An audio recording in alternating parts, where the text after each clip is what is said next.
¿Me escuchan? ¿Me escuchan? Sí, profesor, sí lo escuchamos. Mm. Bien, sí, estaba entrando, escuché tu saludo, buenos días con todos, ¿sí? Vamos a empezar entonces con las clases, ¿no? Dadas, programadas ya, estamos en filosofía de Renacimiento.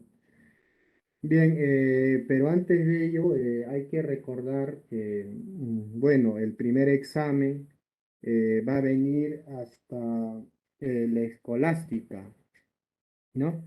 El examen, el primer examen, se remonta hasta la escolástica, es decir, va a venir filosofía, aspectos generales de la filosofía, va a venir el periodo antigua, ¿no? Hasta el medieval. Entonces, el Renacimiento ya entraría para el segundo examen, para el último examen. Bien, entonces, eso quiero aclarar. Y otra cosa es que las preguntas me parece que van a ser 100 preguntas. Y bueno, en filosofía serán 10 preguntas. Bueno, eso no estoy tan al tanto, pero siempre hay que estar averiguando, de repente ya lo saben. Entonces, me parece que va a venir más de 5 preguntas en filosofía, ¿no? Bueno, no lo sé, pero vamos a tener en cuenta eso, hay que tener en cuenta. Bien, entonces vamos a trabajar de donde nos hemos quedado. Usted sabe que el primer examen, ¿no? Creo que lo han aplazado. Va a venir aspectos generales, historia de la filosofía, filosofía antigua, presocráticos, periodo antropológico, los grandes sistemas helenístico romano, y va a venir lo que es filosofía en la Edad Media, ¿no? O patrística, escolástica. Con la escolástica ya estaríamos terminando. Bien, entonces está claro hasta allí. Entonces el primer examen es hasta la escolástica, toda la escolástica, hasta la escolástica de cadete. Bien, entonces el Renacimiento vendría para el segundo examen ya, ¿no? Eso hemos coordinado. Entonces, alumnos, vamos a avanzar. Todos, les recomiendo a todos con sus libros, porque vamos a hacer algunas sugerencias en la pizarra está escrito lo que está en el libro, ¿sí? Más me estoy enfocando al libro porque siempre se toma como referencia en el examen de lo que está en el libro. Bien, entonces les sugiero tener sus libros que son materiales para que usted pueda avanzar, ¿sí? Entonces vamos a empezar la clase.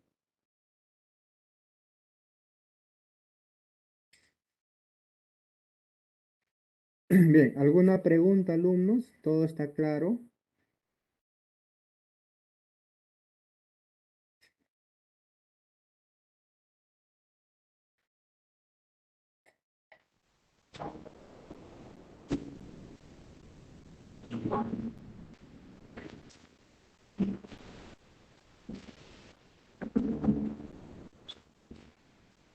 ¿Sí? ¿Ya están listos? Sus libros a la mano. Ya, empezamos.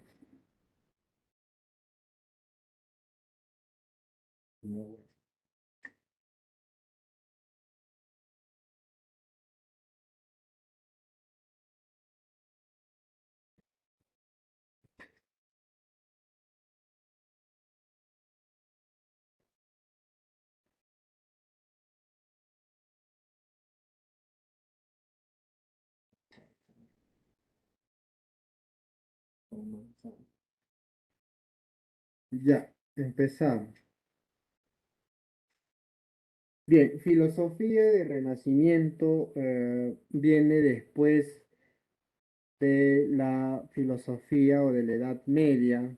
En la Edad Media, recordemos, el centro era Dios, el teocentrismo, la verdad revelada estaba en la Biblia, lo importante era salvar mi alma, viene la palabra el pecado. Entonces, en el Renacimiento eh, significa que es quizás lo opuesto, ¿no? Si en la Edad Media todo era Dios, en el Renacimiento ya no, cambia. Eh, en la Edad Media existía el fanatismo, ahora ya empieza el hombre a ya no ser tan fanático, ¿no? Ya da un poco de libertad, hay una libertad. Si en la Edad Media la filosofía era su esclava de la teología, en el Renacimiento la filosofía como que va a ser más libre, se va a liberar ya de la teología, ¿no? Entonces, esas son las tres características importantes que yo debo de tener en el frente. Entonces, en el Renacimiento es lo contrario. A ver, en la Edad Media, teocentrismo. ¿Qué es teocentrismo? Que todo es Dios, ¿no? En el Renacimiento ya no es teocentrismo, sino es el antropocentrismo. El hombre es el centro, ¿no? Sí, en la Edad Media la teología era principal, acá ya no es la teología está apartado de la filosofía. Bien, entonces, otro aspecto, la ciencia en la Edad Media no salía a la luz por temor, ¿no? Morían los que daban a conocer sus investigaciones, la Santa Inquisición, ¿no? Aquí en el Renacimiento sale a la luz ya esas teorías, ¿no? Entonces, el Renacimiento es como una revelación hacia la Edad Media y hay esas diferencias. Bien, entonces vamos a decir que el Renacimiento significa renacere, significa volver a nacer. Pero ¿qué es lo que va a volver a nacer en el Renacimiento? Va a volver a nacer o se va a volver a estudiar, también pongan así, se va a volver a estudiar a la filosofía antigua, a los presocráticos, Aristóteles, Platón, helenísticos romanos, ¿no? Entonces el renacimiento significa volver a nacer o volver a estudiar, es decir, los filósofos de este periodo van a volver a estudiar la filosofía antigua, ¿no? Por eso renacer significa volver a nacer. Ahora, ¿dónde surgió el renacimiento? Esta corriente que está en la literatura, en el arte, va a surgir en Italia. Y de Italia se va a expandir a otros países, ¿no? Francia, Holanda, etcétera. Pero el Renacimiento nace en Italia.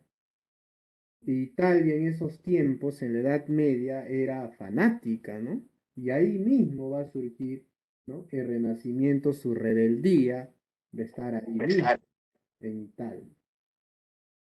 Luego, en sus libros, ustedes pueden leer aspectos relevantes del Renacimiento. Un aspecto relevante del Renacimiento sería el humanismo. En tu libro dice el humanismo filosófico. Yo estoy poniendo solo humanismo, ¿no? Pero significa que es el humanismo filosófico. En la Edad Media era Dios. Ahora acá en el Renacimiento es humanismo. Si en la Edad Media fue el teocentrismo, aquí en el Renacimiento va a ser el antropocentrismo.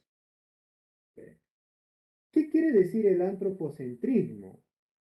En el Renacimiento lo que trata de decir del antropocentrismo es que el hombre es lo más importante, ¿no?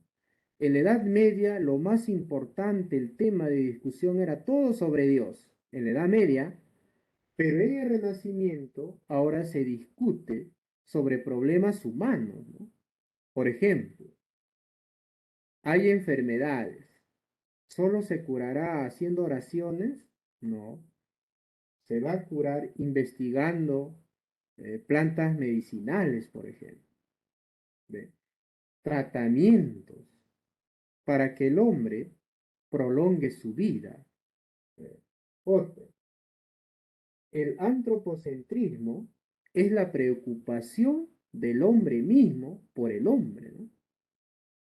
Entonces, el antropocentrismo, alumnos, es el humanismo, es la importancia de la vida del hombre en la tierra. Por eso dice, la vida del hombre tiene valor. ¿Ve? En cambio, en la Edad Media, nuestras vidas estaban subordinadas a Dios. Dios elegía si tú morías o vivías, ¿no? Si vivías era el milagro de Dios. Pero aquí en el Renacimiento los hombres ya razonan naturalmente y dicen, bueno, quiero vivir. Allá, si hay esta enfermedad, entonces hay que estudiar. La vida del hombre también es importante, ¿no? Pero ¿crees en Dios? Claro, creo en Dios, pero mi vida también es importante en la tierra. Allá. Entonces, alumnos, en el Renacimiento baja la intensidad del fanatismo religioso. ¿Ve? Entonces, el antropocentrismo es lo más importante, alumnos, en el Renacimiento. Es que la vida del hombre tiene valor aquí en la tierra. Aquí en la tierra el hombre también debe ser feliz, debe prolongar su vida. Si hay enfermedad, que se estudie esa enfermedad y buscar cura para las enfermedades.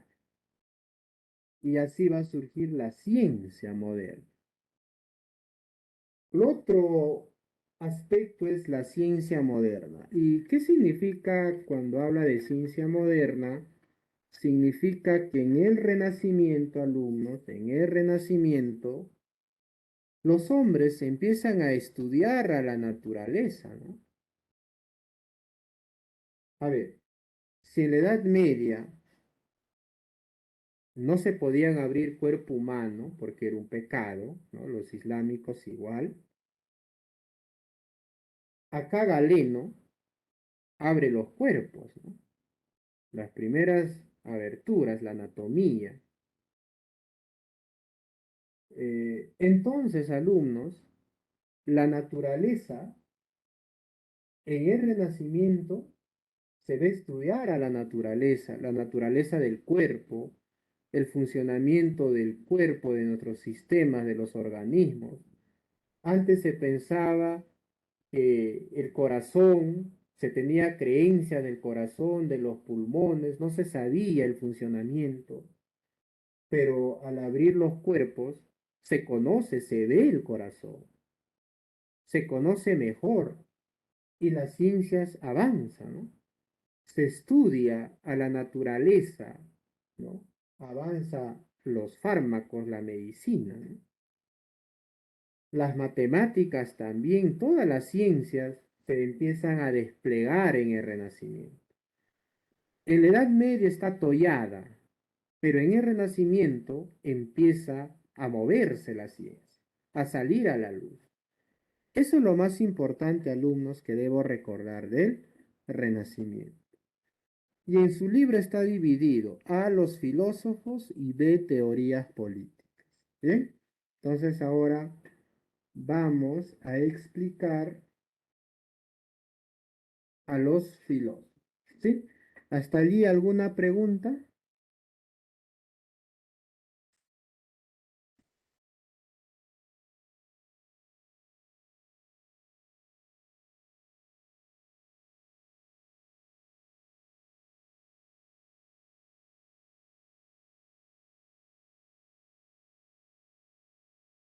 ¿Todo claro?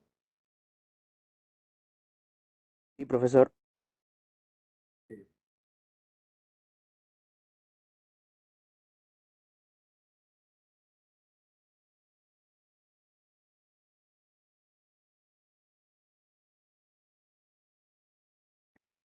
A ver, los demás, ¿están atentos, alumnos? O creo que les está incomodando, ¿no? Nuevo tema.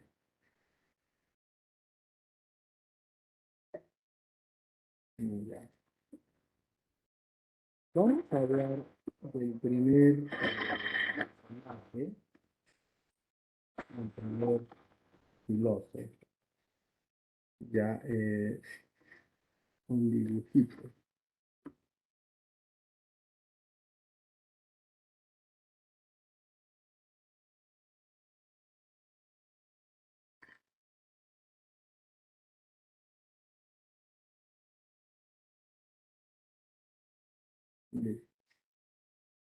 Bien, el primer filósofo es Nicolás de Cusa. A ver, Nicolás de Cusa también es teólogo, ¿no? Ha estudiado su teología, pertenece a la iglesia, pero Nicolás de Cusa, aparte de ser sacerdote, dedicarse a la Biblia, Nicolás de Cusa estudia a los presocráticos, ¿eh? Por eso es el renacimiento, volver a estudiar lo pasado. Y Nicolás de Cusa va a diferenciar de que la Biblia son verdades reveladas por Dios. En cambio, la naturaleza son verdades que debe estudiar el hombre. ¿Eh? Entonces, Nicolás de Cusa dice algo y publica una obra exquisita que se llama La Docta Ignorancia.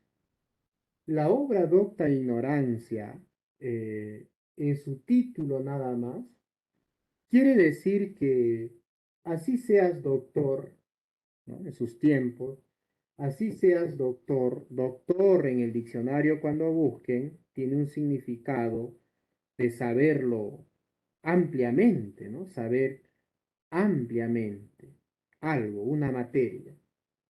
Entonces, Nicolás de Cusa dice, así seas doctor, sigue siendo ignorante.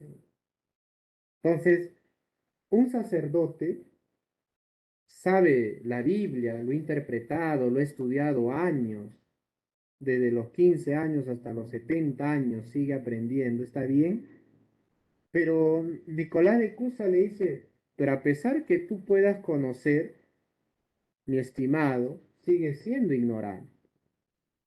Entonces, para sus tiempos, no era muy dable decir esto, ¿no? Porque muchos creían que leyendo la Biblia, tú sabías todo. Pero Nicolás de Cusa se da cuenta algo, ¿no? Nicolás de Cusa, como lee libros de matemática, ¿no? De ciencias, se da cuenta que la ciencia no está en la Biblia, ¿no? Entonces, Nicolás de Cusa dice, la Biblia no son verdades reveladas que ya están en la Biblia, pero en la naturaleza hay mucho por conocer. No se conoce el todo. ¿Eh? Y Nicolás de Cusa es como que nos diga, ¿no? A ver, médico, a ver, estudien más, ¿eh? Porque no todo está en la Biblia. Es como que él mismo les llame la atención a sus colegas, a los sacerdotes mismos. Le digo, ¿y sabes qué?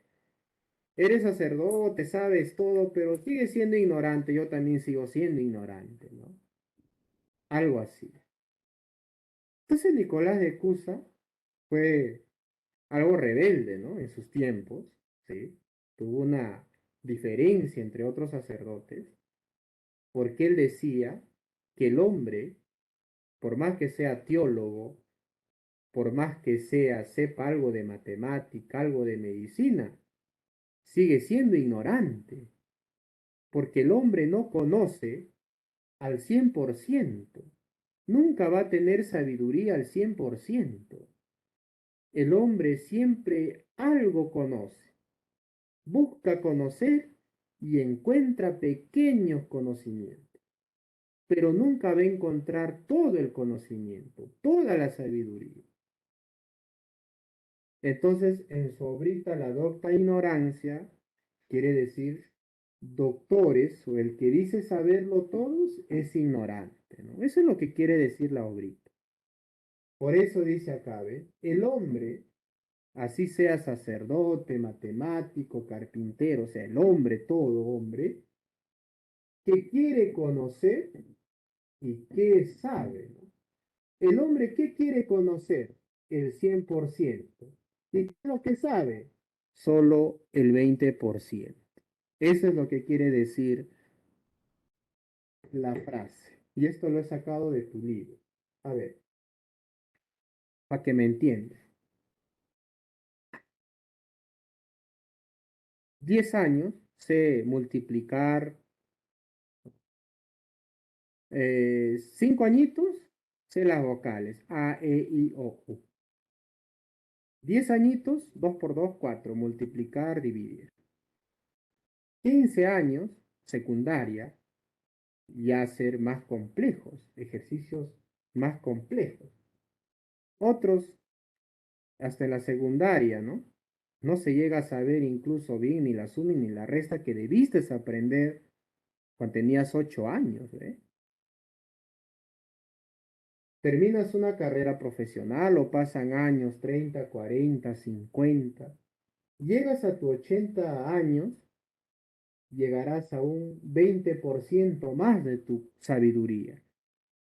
Es decir, los años van pasando y tú vas conociendo, ¿no?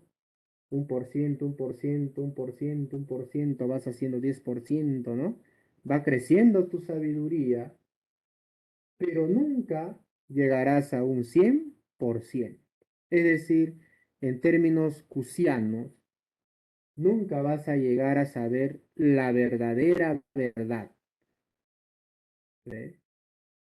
No llegas a conocer la sabiduría al 100%. La sabiduría, el 100% es toda la verdad. De mis, de mis 5 años o de 3 años que entré al nido hasta los 80 años que pueda vivir o 70, 60, 50, llegaré a saber algo, pero nunca, por nunca, llegaré a saber el 100%. ¿Entiendes? Entonces, Nicolás de Cusa dice, el hombre quiere saber, quiere la sabiduría, pero cuando el hombre busca la sabiduría, algo aprende, pero no llega a saber al 100%. Solo al 20, 22, 23, solo allí nada más el hombre escala su sabiduría. Por eso dice, el hombre, ¿qué quiere conocer? Al 100%. ¿Y qué sabe? Un 20%. Eso es lo que quiere decir.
Profesor, ¿está ahí? La luz, chicos, él fue la luz al profe.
Bueno, gente, vamos a esperar a que venga el profesor. Mientras tanto, no sé, hora libre supongo, pueden ir a hacer sus cosas, no sé, desayunar, relajarse un rato, no sé, tómense un respiro, ¿no?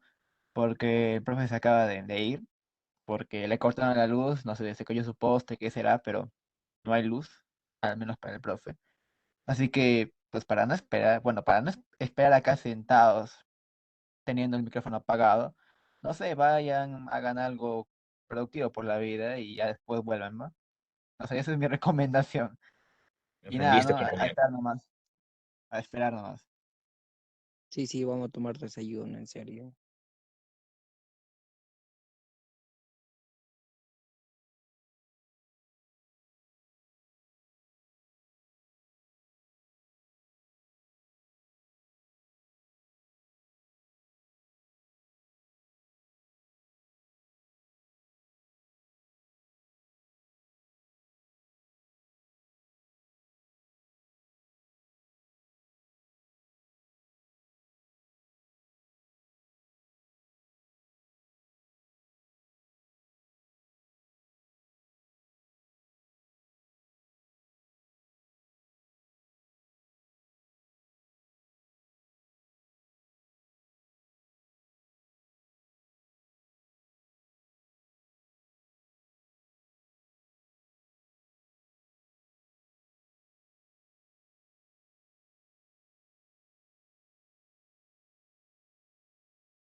Profesor.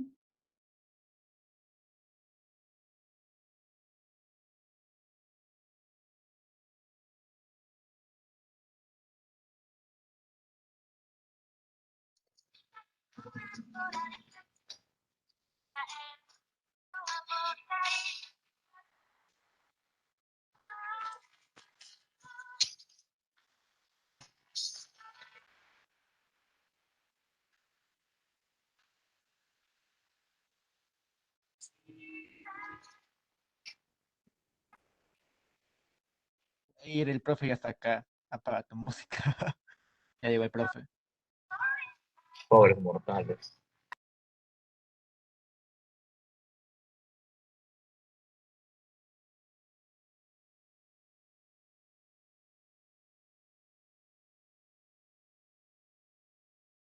Antes de que digan algo, no, el profe no se le escucha porque tiene el micrófono apagado.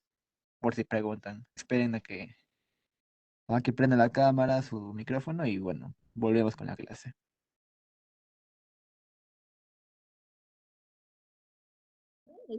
El profesor.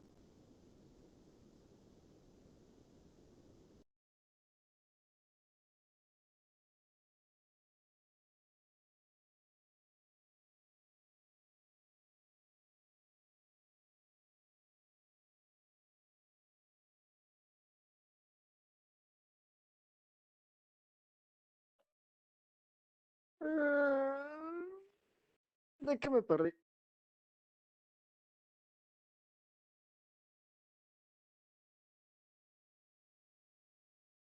¿Profe?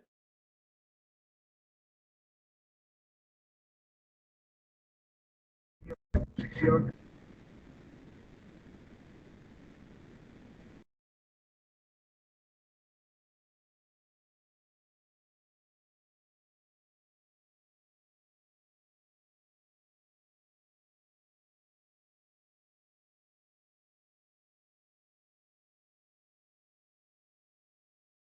¿El profe?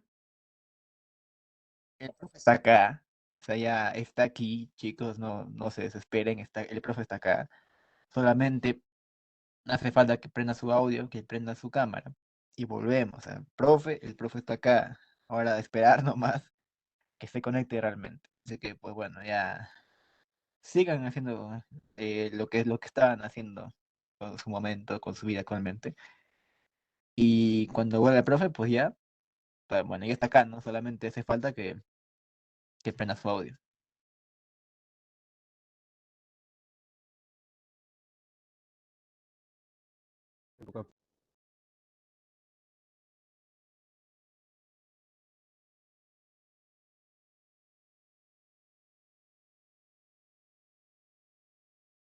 Ya, ahora sí vuelvan, chicos. Profe, sí se ve la pantalla, si lo preguntan. Vuelvan. ¿Me escuchan? ¿Me escuchan? ¿Me escuchan algunos? Sí, profe. Sí, profesor. Sí, profesor, se escucha. Listo. Empezamos. Hubo un problema. Ya, no se cayó el post, man. A ver, vamos a continuar entonces. Fue un problema del fluido eléctrico. Bajó y no sé, intensidad. Ya tuve que apagar todo para que la energía se centre acá. Bien, vamos a continuar. Estábamos hablando, Nicolás de Cusa decía que Nicolás de Cusa eh, decía en su obra La docta ignorancia que todos, por más que sepas, tengas un grado, doctorado, como ahora lo es, seguimos siendo ignorantes, ¿no? Eso decía Cusa. El hombre que quiere conocer, dice, el hombre que quiere conocer, haya el 100%, pero ¿qué es lo que llega a saber? Solo un 20%.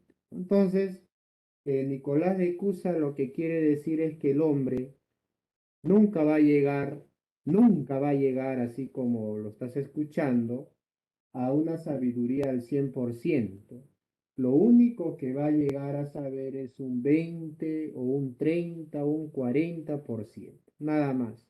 Por eso le decía, 6 añitos sabemos vocales A, E, I, O, U, ¿no? 10 añitos sabemos hacer otras operaciones matemáticas, lo básico, suma, resta, multiplicación. Quinto año secundaria, ya sabemos más, ¿no? Tenemos, nuestra sabiduría es un poquito más amplia, porcentaje. Llegamos a la universidad más amplia, también se hace, pero nunca vamos a llegar a saber a un 100%. En esa búsqueda de querer saber, llegamos algo a saber. Por eso repito, el hombre que quiere conocer a 100%. ¿Y qué sabe? Solo un 20-30% y de ahí, ¿no? Muerto, ¿no? No se llegó a saber el 100%. Bien, hasta ahí está claro, ¿sí? Hasta ahí se va entendiendo. Sí, Ahora, profesor. listo. Ahora pasamos a lo que a otro matemático que tiene también aportes en lo que es eh, la astronomía. ¿Sí? A ver, Nicolás Copérnico. Vamos a Nicolás Copérnico. A ver, Nicolás Copérnico, ahí está. Nicolás Copérnico, dice Nicolás Copérnico, ha creado o planteó algo importante.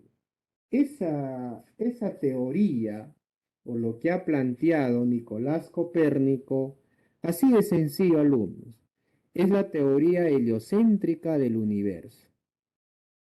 ¿Qué significa teoría heliocéntrica? Así como usted puede ver acá, helio es el Sol, céntrica es el centro, es decir, el Sol es el centro. Aquí lo he dibujado, ahí está el Sol en el centro y la Tierra está a su alrededor girando, ¿no?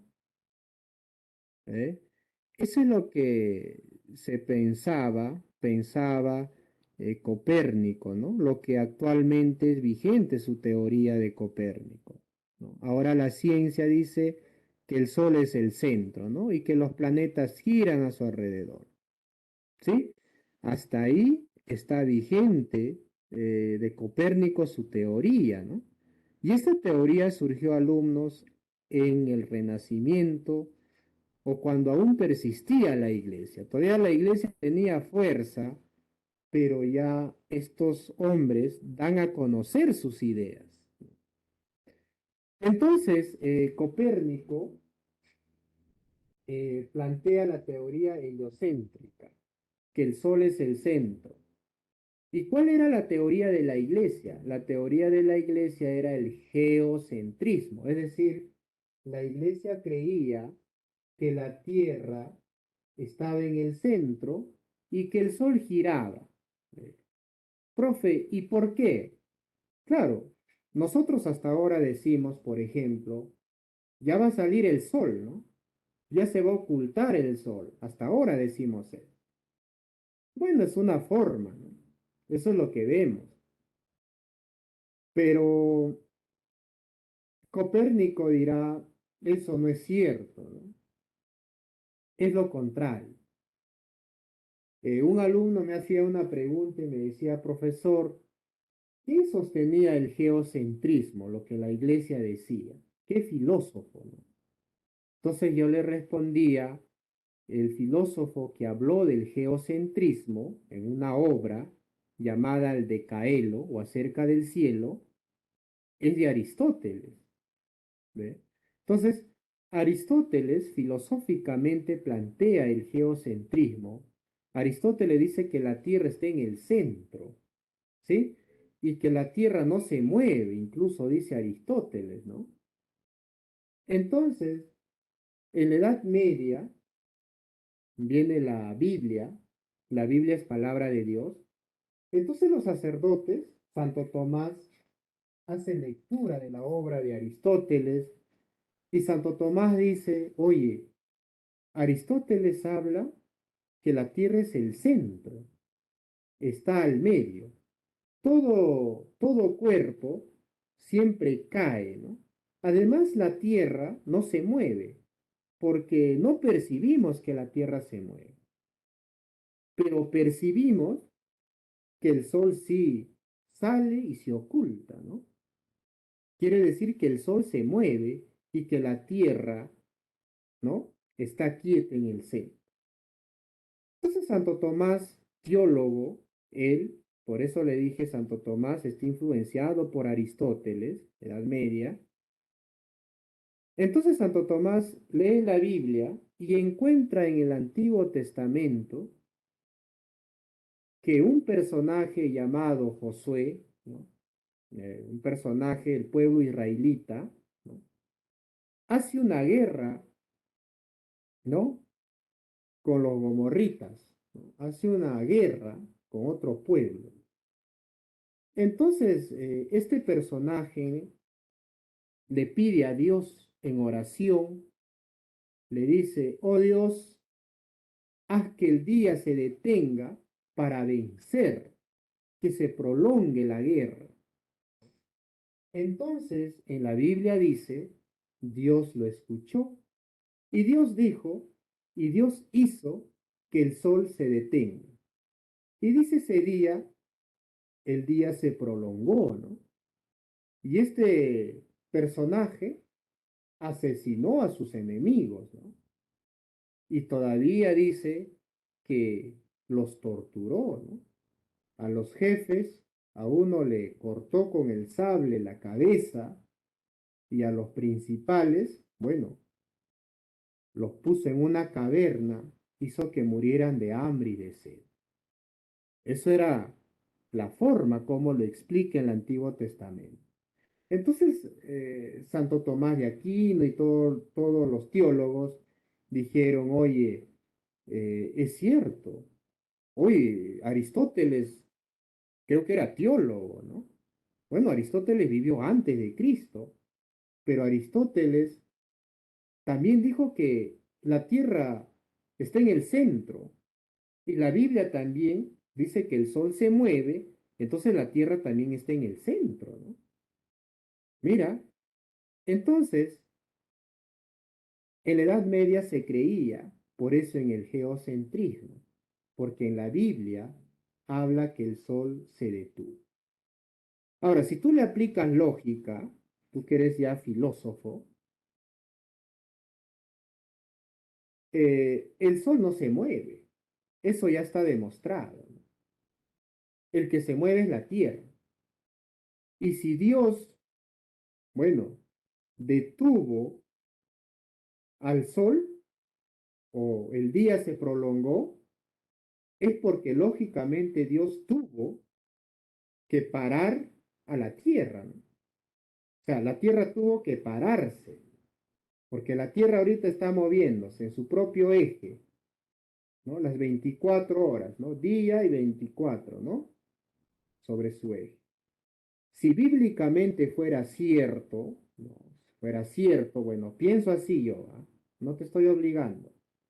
Si Dios prolongó el día, entonces la Tierra tuvo que pararse, ¿no? Y si la Tierra se hubiera parado, en esos tiempos todo hubiera salido volando al aire, ¿no? Los océanos, el agua se hubiera derramado como derramamos de un pocillo, ¿no? El agua se hubiera ido al espacio. Bueno, eso sería lo lógico. Pero como Dios es tan milagroso, bueno, ¿cómo habrá sido?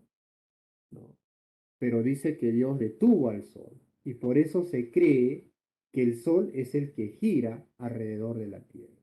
Bueno, es parte de la clase decirlo, mencionarlo, pero viene Copérnico y dice eso es falso, ¿no? El sol es el centro, ¿no? Pucha, eso es una puñalada a la doctrina, ¿no? Cristiana. Entonces, Copérnico de esa manera planteó que el sol es el centro. Algo descabellado, algo loco para sus tiempos, ¿no? Porque contradecía lo que creía los sacerdotes en la Edad Media.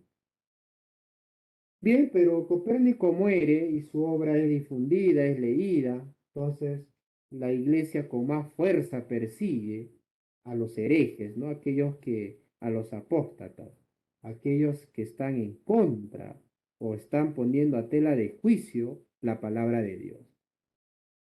Viene otro filósofo llamado Giordano Bruno.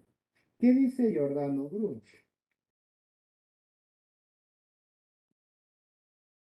Giordano Bruno dice lo siguiente. Dice, Giordano Bruno también fue fraile, o sea, pertenecía a la iglesia, ¿no? Giordano Bruno, él nació en Nola, Italia, ¿sí? Y Giordano Bruno va a estar de acuerdo con la teoría heliocéntrica de Copérnico, ¿no? Por eso dice, defendió la teoría de Copérnico, el heliocentrismo, Giordano Bruno. Pero a la vez Giordano Bruno escribe obras y una de esas obras trata del infinito universo y mundos. Esta obra, alumno, es una obra que también por esta escritura la iglesia lo va a perseguir. Pero a diferencia de Copérnico Bruno, es que Copérnico muere, ¿no? O sea, no es quemado, y a Bruno sí lo queman, ¿no? Es decir, la Santa Inquisición lo condena a muerte, 1500, ¿no? Entonces, Giordano Bruno es osado, valiente, y no se detracta. Por eso es que lo condenan a morir, ¿no? Porque no se detractó. Su obra dice del infinito universo y mundo. A ver, esta obra también tiene algo peculiar. ¿Qué es lo que le diferencia? Bien, en la Biblia, en el Génesis, dice lo siguiente. Dios creó, dice en la Biblia, en Génesis, los cielos, cielo, dos cielos, y creó la tierra. En la Biblia dice que Dios creó cielos y tierra, es decir, una tierra nada más. Términos cristianos, una tierra nada más. O sea, un planeta nada más. Pero lo que Dios hizo fue crear cielos. Por eso Dante Alighieri, ¿no? En la Edad Media se inspiran, ¿no? En la Biblia, literatura bíblica. Por eso que hasta ahora se suele decir hasta estos tiempos que Dios está en el tercer cielo, algunos he escuchado cuando era niño. Otro dice está en la última parte, ¿no? Del cielo. Bueno, está más alejado del universo. Tiene una forma también. Dios es semejante a nosotros, ¿no? Porque la Biblia dice Dios creó al hombre a imagen semejanza, por eso se cree que Dios tiene la forma humana y que está en los cielos, o sea, lejísimos, ¿no? Siempre se menciona hasta ahora, sí. Pero la tierra es creada solo una tierra. Bueno, eso en la Edad Media está bien, encaja. Pero Bruno viene y dice lo siguiente. Infinito universo. Y en la Edad Media el universo solo era la Tierra, tres planetas más, el Sol, listo, la Luna y listo. Eso era el universo. O sea, en la Edad Media el universo era finito. ¿Ven? ¿Y quién estaba en el cielo? Dios, ¿no? La tierra, su creación, el hombre. Listo. Viene Bruno y dice infinito universo. Uy, la iglesia que decía finito universo. ¿Qué dice Bruno? Infinito universo. Contradice. Una. La siguiente. Dice Bruno que existe mundos, o sea, planetas infinitas. Mundos, también infinito mundos. ¿Eh? El universo, el espacio es infinito y los planetas son infinitos también. ¿Eh? Una lógica. Entonces la iglesia pensaba que la tierra solo era el único y la creación máxima solo era el hombre. No había más. Viene Bruno y dice, mundos infinitos. A ver, si nosotros tenemos un sol, ¿no? En la Edad Media creían en un sol que gira a su alrededor. Bruno dice, existen soles infinitos, estrellas infinitas, planetas infinitos, el universo es infinito. Y eso le costó a alumnos la persecución, porque Bruno, su teoría filosófica de Bruno, atacaba, ¿no?, a las verdades reveladas. Entonces, por eso la iglesia lo tuvo que atrapar y quemarlo vivo, porque Bruno no se detractó. Y hoy en día la ciencia acepta. Es más, la iglesia ha aceptado también lo que dice la ciencia, ¿no?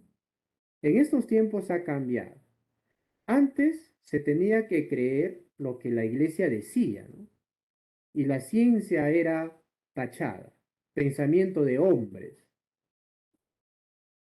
Pero ahora la ciencia devela muchas cosas y lo que hace la iglesia solo es aceptarla, ¿no?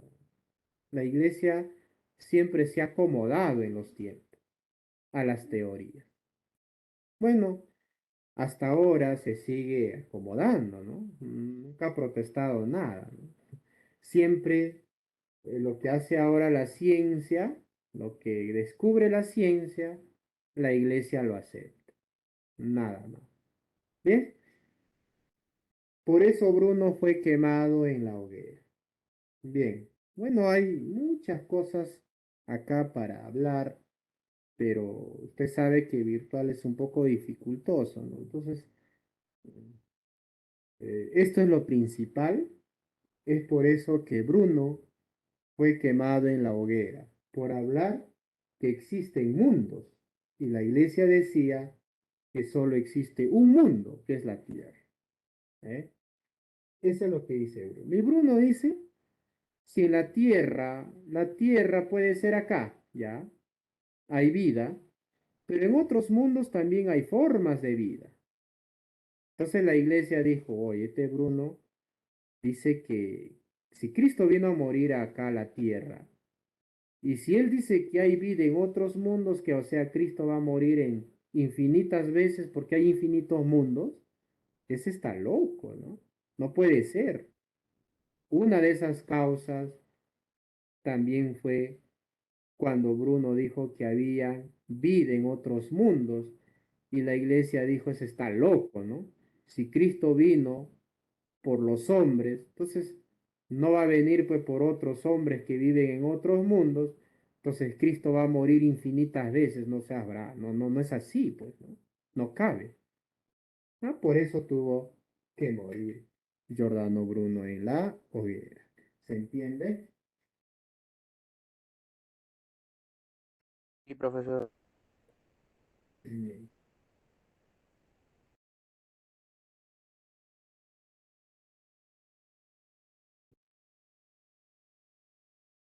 Entonces, eso es lo que nos dice, ¿no?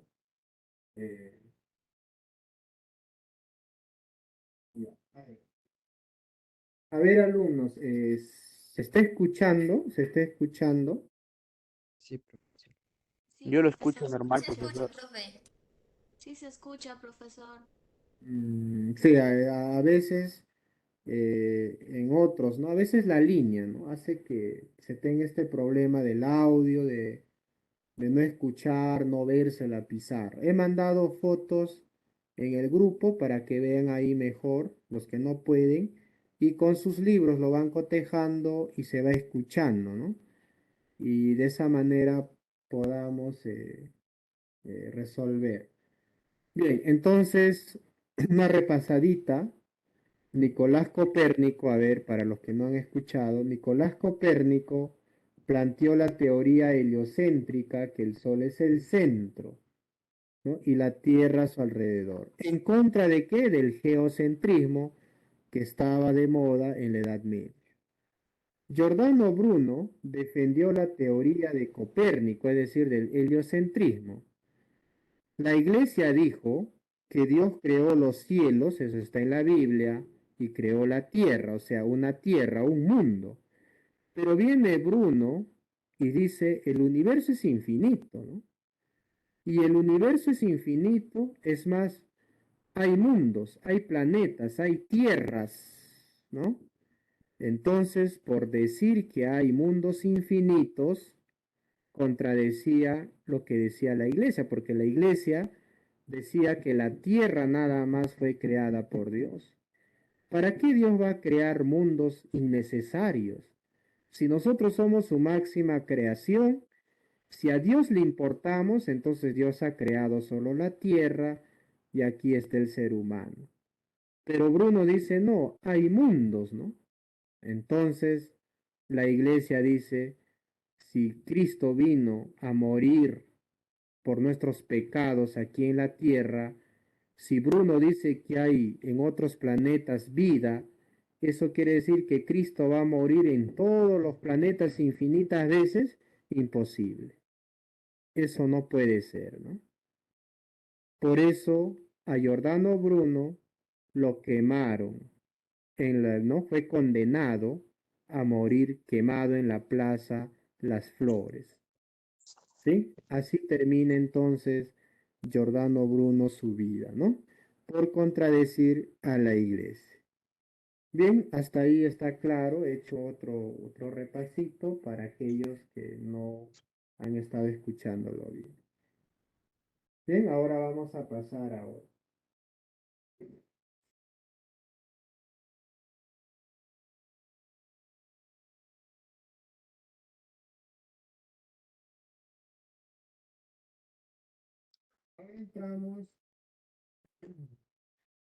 Ahora entramos a otro personaje también muy importante y muy conocido, pero poco a veces, algunos no lo conocen, ¿no? Y algunos ya han escuchado sobre él, ¿no? Hay colegios que llevan su nombre, academias, ¿no? Galileo Galilei. Bien, Galileo Galilei entonces es el siguiente. A ver, eh, algo que tengo que recordar es que en el Renacimiento, como ustedes están viendo, hay nuevas teorías que chocan con la iglesia, ¿no? Y la iglesia tiene sus autoridades, la Santa Inquisición, pero en la Edad Media no se daba a conocer. En el Renacimiento ya se da a conocer estas ideas, aunque aún sean contradictorias a la iglesia, pero ya se difunden, ¿no? Estas ideas. Giordano Bruno, por ejemplo, se escapó del lugar donde estaban los sacerdotes, ¿no? Es como, ¿no? El seminario, ¿no? La iglesia. Se escapó, jugó. ¿Por qué se escapó? Porque sus teorías, ¿no? Levantaban sospechas. Conversaba con un sacerdote y decía, oye, ese Bruno está loco, habla de esto, de eso. Eso no dice en la Biblia, ¿no? Es hereje.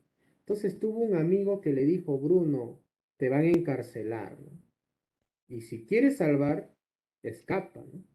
Y Bruno se quitó la sotana a medianoche, saltó por la ventana y fugó en complicidad con un amigo que estaba dentro, ¿no? De ese seminario. Y Bruno se fue a Inglaterra, se fue a Alemania, y en Alemania e Inglaterra Bruno enseñaba sus teorías y era muy acogido, lo escuchaban. Es decir, si en Italia lo perseguían, en otros países lo escuchaban. Y tanto fue así que tuvo protectores. El problema fue que Bruno trataba de regresar a Italia, ¿no?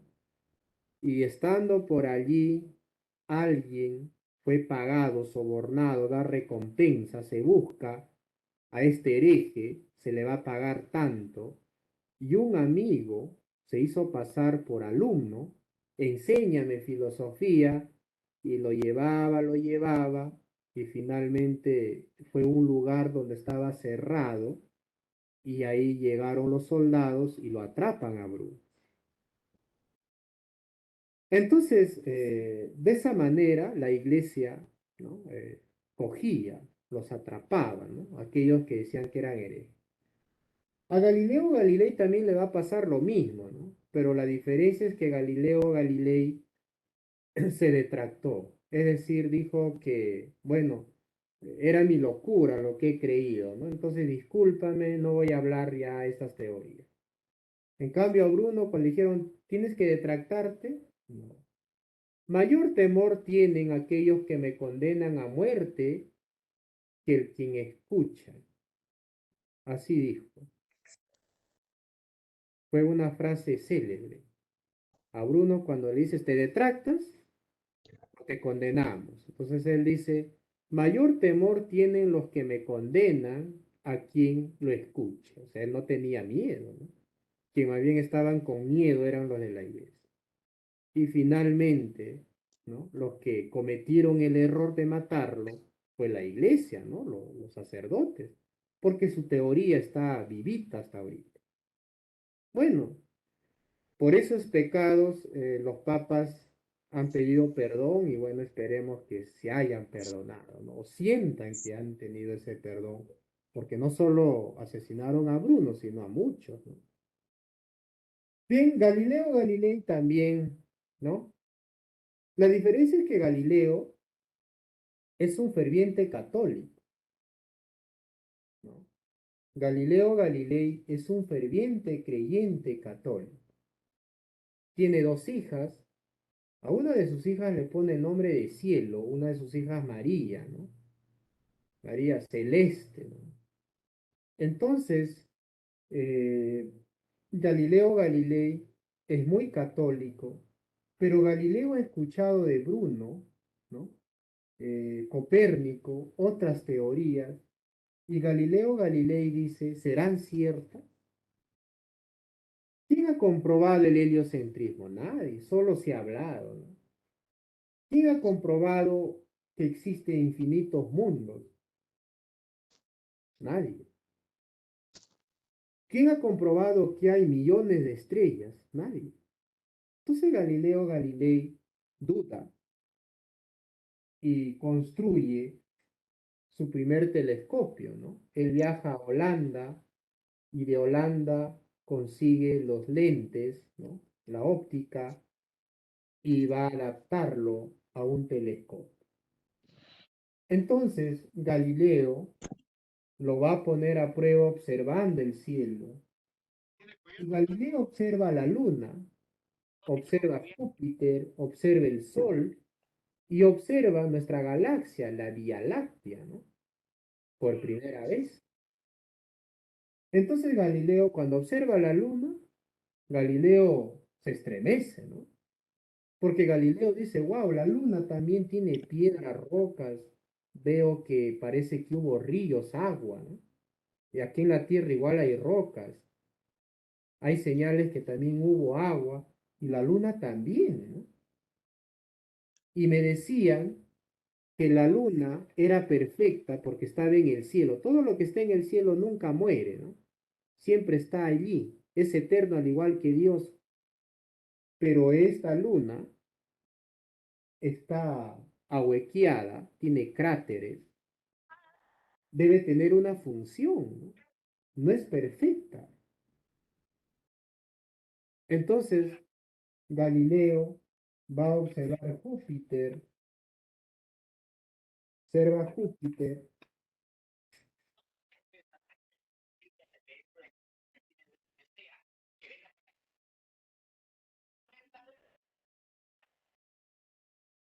y al observar Júpiter, Galileo observa una cara y luego observa otra cara.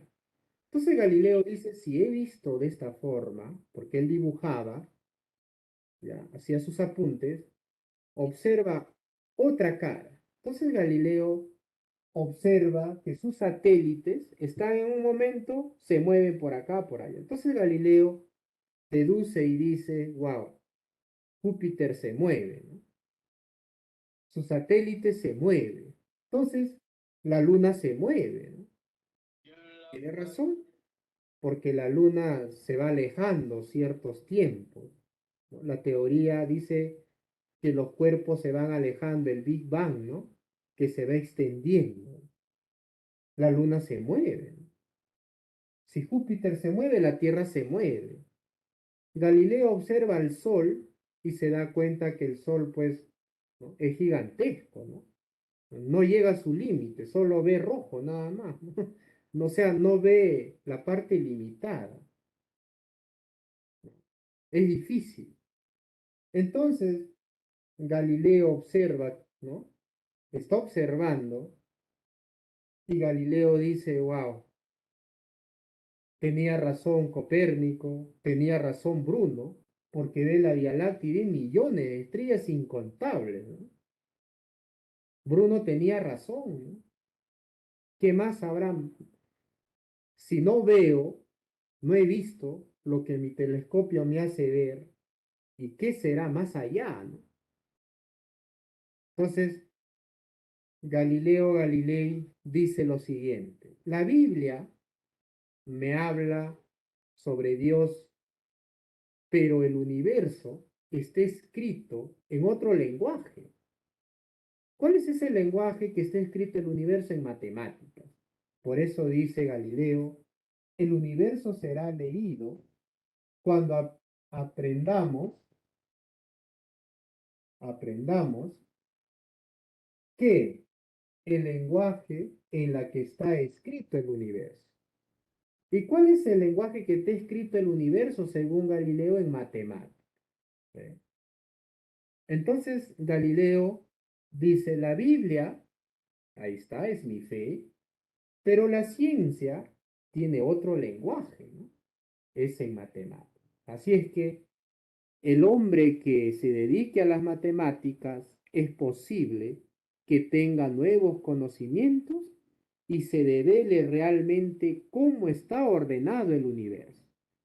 Y eso es lo que han hecho los hombres que después de Galileo vienen.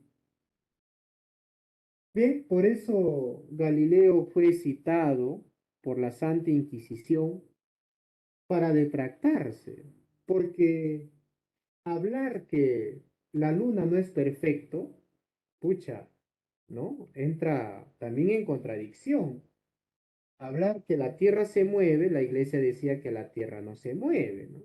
También es contradicción.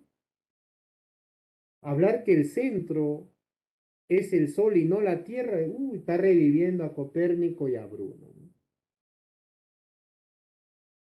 Entonces, alumnos, Galileo es llamado por la Santa Inquisición. Ya cuando Galileo ya está poco cieguito de una vista, ya está achacoso, está anciano y va.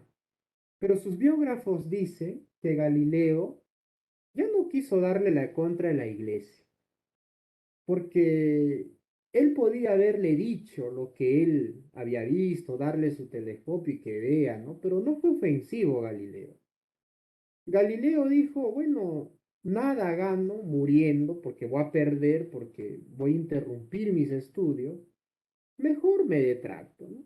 Entonces llega al juicio y Galileo dice, ¿sabes qué, eminentes sacerdotes, autoridades?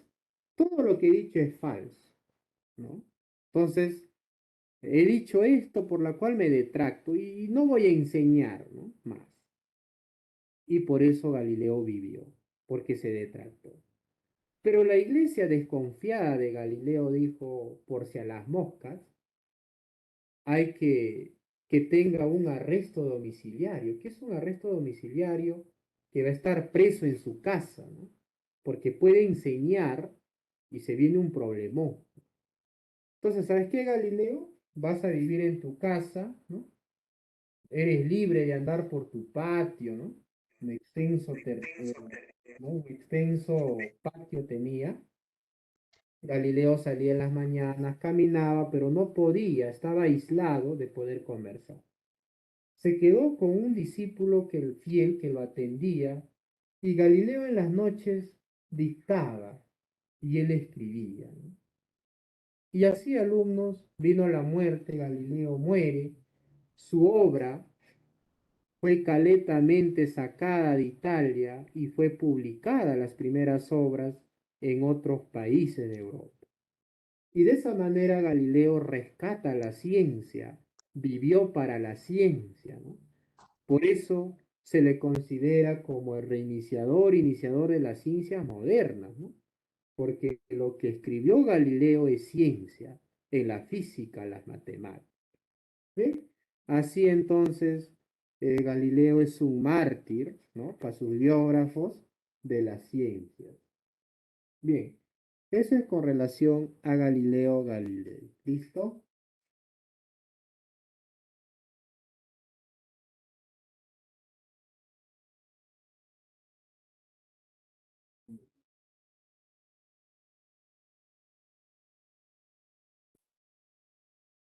Ahora pasamos a teorías políticas. ¿Me están escuchando, alumnos? Están en silencio. ¿Sí? ¿Se escucha? Sí se ¿Me avisa? escucha, profesor. Sí Se se escucha, escucha. Sí, profesor. profe, te Se escucha. escucha. Ya, dale. No te molestes. Listo. A ver, ahora pasamos con las teorías políticas, ¿sí? Teorías políticas. Tenemos a tres importantes. Los tres importantes viene a ser, ¿no? Thomas Hobbes, Nicolás Maquiavelo y Tomás Moro, ¿no? Son los tres.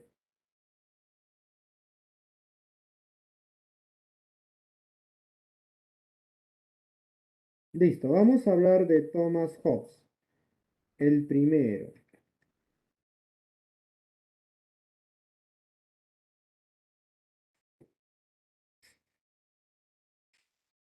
A ver, las teorías políticas, ya en el Renacimiento también la política Fuera, empieza a ser conchetumare. un tipo, un tipo de discusión, ¿no? Eh, para diferenciar de la Edad Media. Thomas Hobbes dice lo siguiente. Thomas Hobbes es materialista. En su obra El Leviatán, ¿ya? Su obra es extensa, El Leviatán, y dice lo siguiente. Cuando los hombres desean lo mismo, sobreviene el egoísmo. A ver, ¿cómo es eso, profesor? Cuando todos los hombres desean lo mismo, sobreviene el egoísmo y el odio. A ver, es como decir, ¿qué pasaría si 200 jóvenes se enamoran locamente de una chica, ¿no? Es decir, el objetivo es uno, que es la chica, y los pretendientes son 300, locamente por ella. ¿Qué harían? ¿Con quién se queda? Entonces empieza un combate, surge el egoísmo, surge el odio, porque todos deseamos un objetivo. Eso significa, porque así vas a entender, pues si no, no entiendes, ¿no? Dice, cuando todos los 300 jóvenes desean lo mismo, o sea, la misma chica. ¿Qué sobreviene en los pretendientes? En los 300 jóvenes, el egoísmo, el odio, las trampas, etc. ¿Sí? Entonces, alumnos, te vendría la guerra de estos 300 jóvenes entre ellos. Se empiezan a atacar, ¿no? Imagínense si a veces sucede dos pretendientes, ¿no? Por uno, ¿no? Asesina, ¿no? Mandan a asesinar para luego quedarse. Imaginen, algo así. Viene el egoísmo, el odio, la guerra, el ataque. Cuando queremos un puesto de trabajo, por un puesto de trabajo, también, ¿no? Hay varios, ¿no? Y sobreviene también el egoísmo, el odio. Es natural, dice Hobbes, que el hombre, por naturaleza el hombre es egoísta, ¿no? Controla, controla, pero siente el egoísmo. Eso es innegable. Entonces dice, el hombre es un lobo para el hombre, el homo lupus, ¿no? Así está en tu libro, el homo lupus. Quiere decir que el hombre se comporta como un animal para atacar al hombre mismo. El hombre es un lobo para el hombre. ¿Qué significa que el hombre es un lobo para el hombre? Significa que el hombre va a atacar como un animal, ¿no? Impulsado por el egoísmo, ataca a su prójimo, o sea, al mismo hombre. De ahí viene la frase, el hombre es un lobo para el hombre. ¿Está claro eso? ¿Sí? Es decir, los 300 pretendientes, que son hombres, se van a atacar ellos mismos como un lobo con ellos mismos. O sea, los 300 jóvenes que buscan, que pretenden a una chica, se van a atacar, impulsado por el egoísmo, como un lobo con el mismo hombre, o sea, entre ellos. Por eso la frase es el hombre ataca como un lobo al mismo hombre. ¿Sí? ¿Por qué? Porque buscan un solo objetivo. ¿Está claro, alumnos? ¿Se entiende?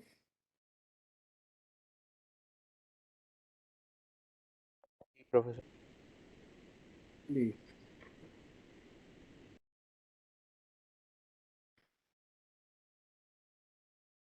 Ahora viene Machiavelli. A ver, ¿qué nos enseña Maquiavelo? Maquiavelo es padre de las ciencias políticas. A ver, los que estudian van a estudiar derecho. Maquiavelo es padre de las ciencias políticas porque Maquiavelo separa a la iglesia de las leyes naturales. Es decir, las leyes divinas son de Dios y las leyes naturales son para el hombre.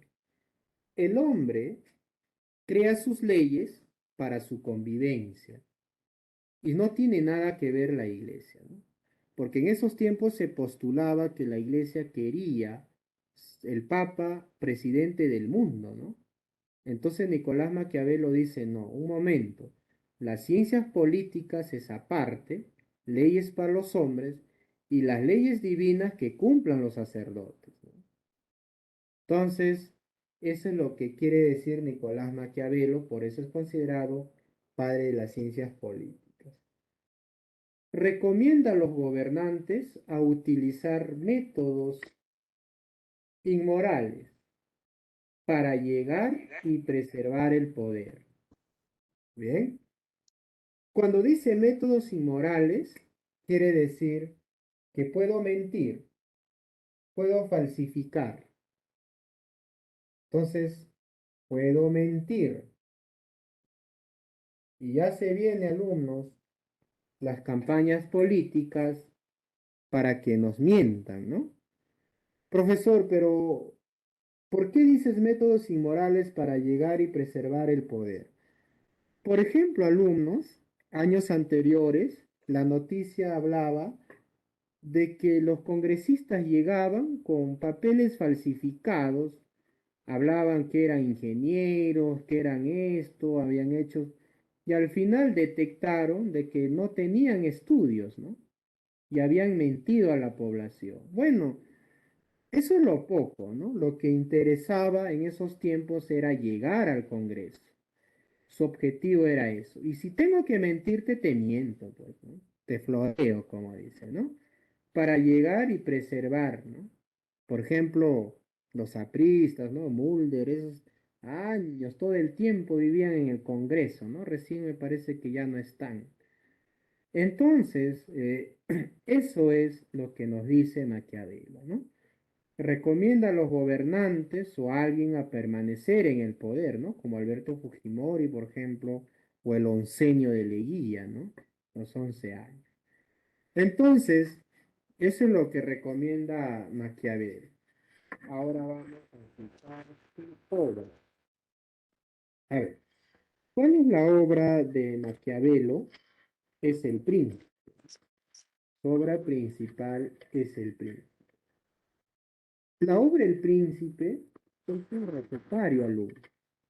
A ver, yo le llamo recetario porque se parece a lo que, por ejemplo, cuando queremos hacer una comida, ¿no? Decimos, queremos hacer una comida y agarramos un recetario, ¿no? Y decimos que, a ver, quiero hacer un arroz con pollo, ya cebollita, un licuado, culantro, perejil, ¿no? Y me sale el arroz con pollo. Igualito acá, si yo quiero ser gobernante, debo leer la obra El Príncipe, porque la obra El Príncipe me enseña cómo gobernar. ¿A quién le enseña cómo gobernar? Al príncipe, al rey, al monarca. Eso es lo que quiere decir. Y hay una frase, ¿no? Que se dice, el fin justifica los medios. ¿Qué significa la frase, el fin justifica los medios? Lo que significa es que el fin, ¿no? Es gobernar. El fin justifica los medios, es que el fin del gobernante es permanecer en el poder. Medios. ¿Qué medios puedo utilizar? ¿No? ¿Qué medios yo podría utilizar? Los medios que podría utilizar son los siguientes, ¿no?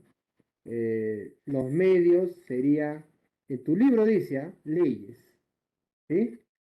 Las leyes, dice, está hecha para los hombres, y hay otra que es la fuerza, es propiamente de los animales. En la obra El Príncipe dice que un gobernante debe gobernar, dice, con leyes, por las buenas, que es aceptada por los hombres, pero cuando el pueblo se rebela, entra la furia, protestan, por ejemplo, avientan piedra, ya, están atacando.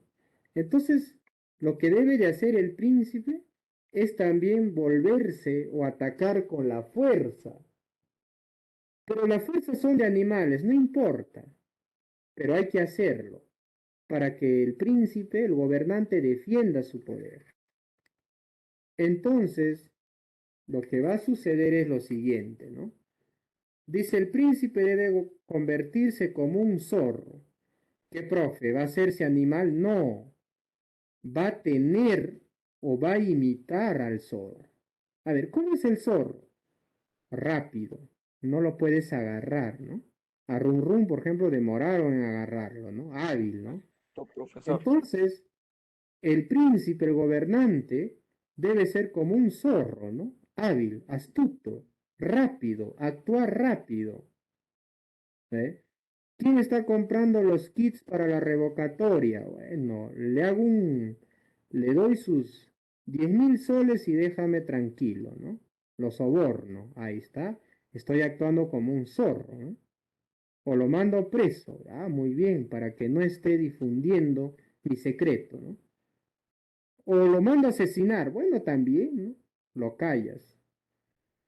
Pero si el pueblo se vuelve bravo, sale a protestar con piedras, ¿no?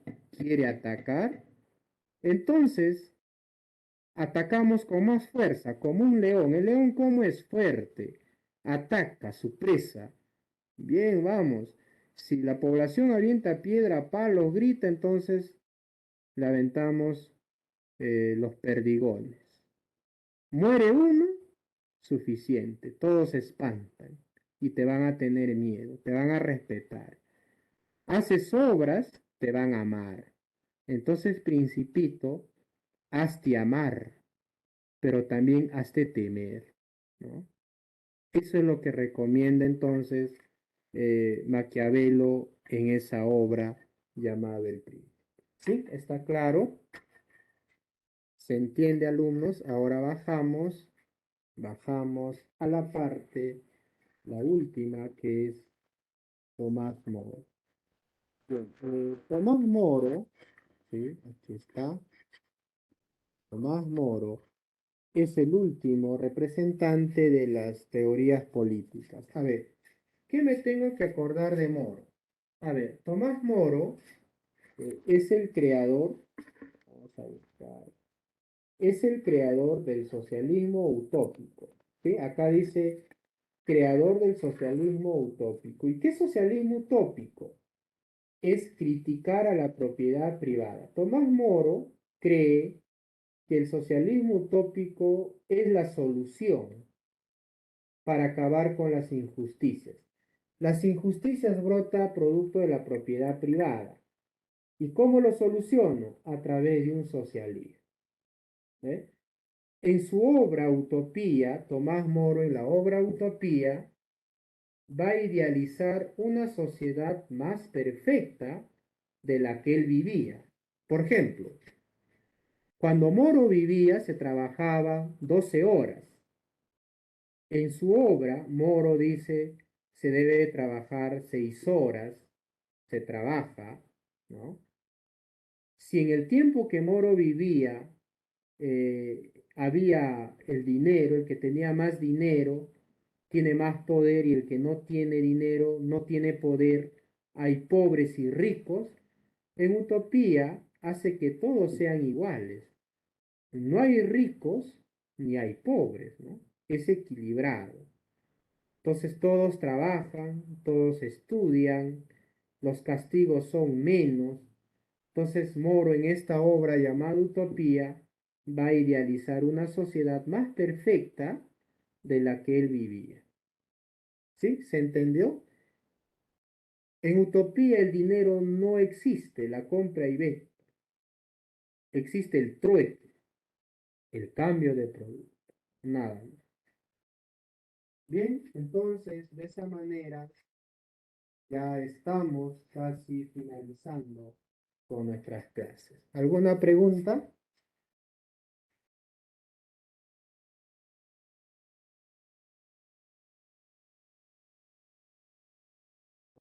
Todo claro, profesor.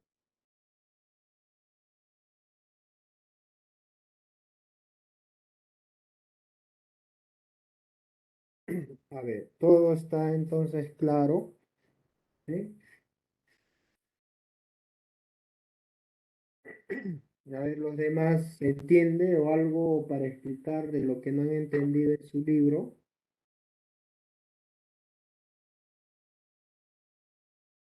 Mm, ya. Bien, alumnos, entonces hemos, a ver, dime.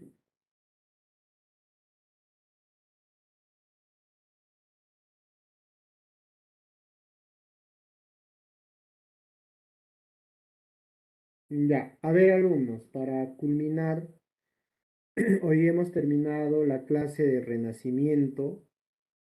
Ah, ya, no hemos hablado de Pomponazzi. Ahí en su libro está Pomponazzi. Ya, bien, Pomponazzi casi en el libro no veo muchos aportes. Solo está, pero hay que tenerlo en cuenta. Dice Pomponazzi, a ver. Nació en Italia. A ver, Pomponazzi mayormente lo que ha hecho estudios es sobre Aristóteles, ¿no?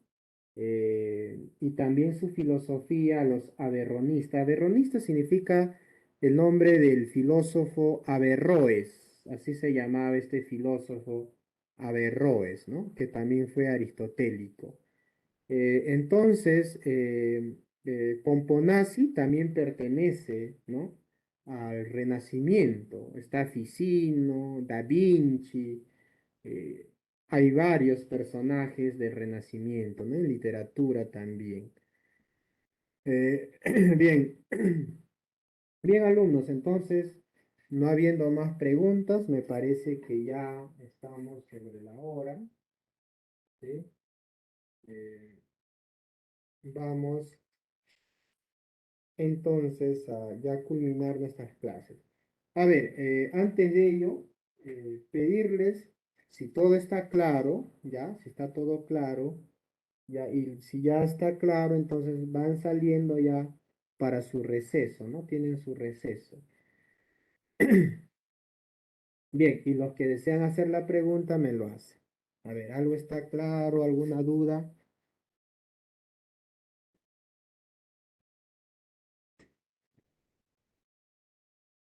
Bien. ¿Alguna pregunta?